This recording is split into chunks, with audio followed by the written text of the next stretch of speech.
आज हम पाठ 17 हिंदी लिटरेचर झांसी की रानी पाठ के अंतिम चरण की व्याख्या पढ़ेंगे, जिसमें कवित्री ने यह बताने का प्रयास किया है कि युद्ध में विजय मिलने के बाद भी रानी को शांति नहीं मिली, उन्हें सुरक्षा नहीं मिली। विजय चारों तरफ से विजय प्राप्त होने के बाद भी अंग्रेजों की सेना ने फिर एक बार उन्हें घेर लिया।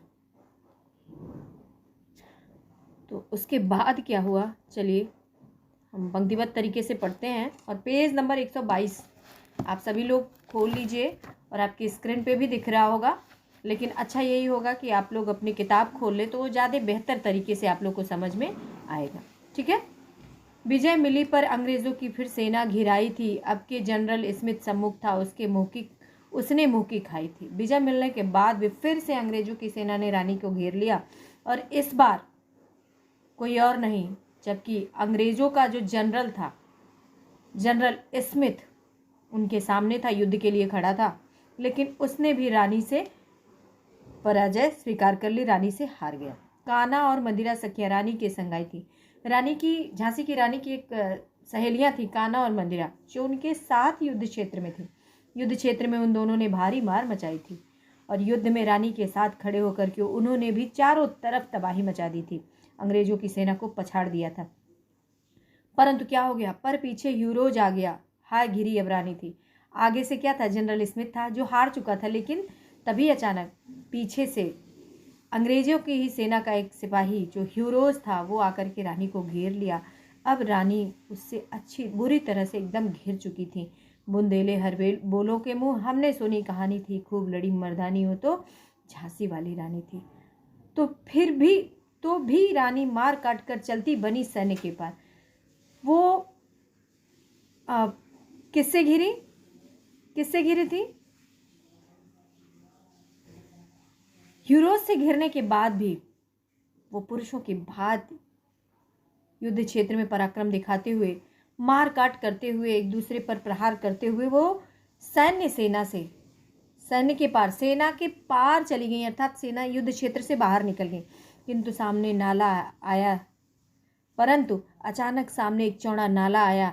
यह संकट विषम अपार, यह भी बहुत बड़ा संकट था रानी के सामने। घोड़ा आड़ा, नया घोड़ा था, चूंकि उनका पुराना घोड़ा तो मर चुका था, ये नया घोड़ा था। वो खड़ा हो गया। उसको ये उसको परीक्षा नहीं दी गई थी, ये उसको सिखाया नहीं गया कि किस तरह से नाले को पार किया जाता है, किस तरह से कहाँ भागा जाता है। वो चूंकि ये भी नया था, इतने में आ गया सवार।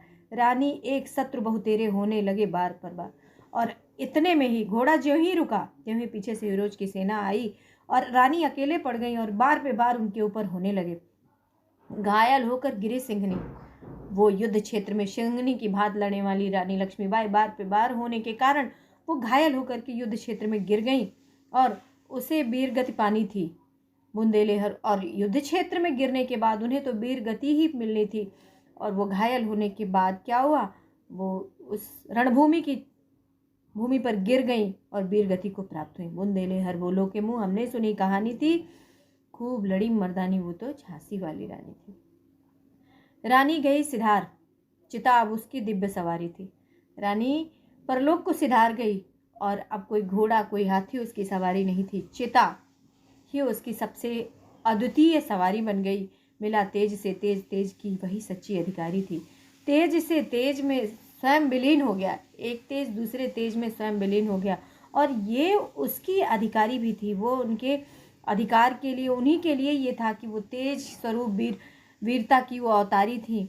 अभी उम्र कुल 23 की थी, मनुज नहीं अवतारी थी। उनकी उम्र, जब वो झांसी के लिए लड़ते हुए वीरगति प्राप्त होती हैं तो उनकी उम्र कुल, उनकी आयु 23 वर्ष की थी, और वो कोई मनुष्य, आम मनुष्य नहीं थी, वो एक अवतारी थी। हमको जीवित करने आई बन स्वतंत्रता नारी थी। हमको इस अंग्रेजों के दलदल से छुड़ाने के लिए वो स्वतंत्रता नारी बनकर इस पृथ्वी पर अवतरित हुई थी। दिखा गई, पथ सिखा गई, हमको एक मार्ग दिखा गई वो, कि हमें अपने अधिकारों के लिए किस तरह से लड़ना चाहिए, हमें मार्ग दिखा गई। और हमको ये सीख भी सिखा गई कि हमें अपने अधिकारों को किसी के हाथ में नहीं देना चाहिए, उसे अंत समय तक प्राप्त करने का प्रयास रहना चाहिए। हमारे अंदर ये दृढ़ संकल्प होना चाहिए कि हम अपने अधिकारों को नहीं छोड़ सकते। खूब लड़ी मर्दानी वो तो झांसी वाली रानी थी।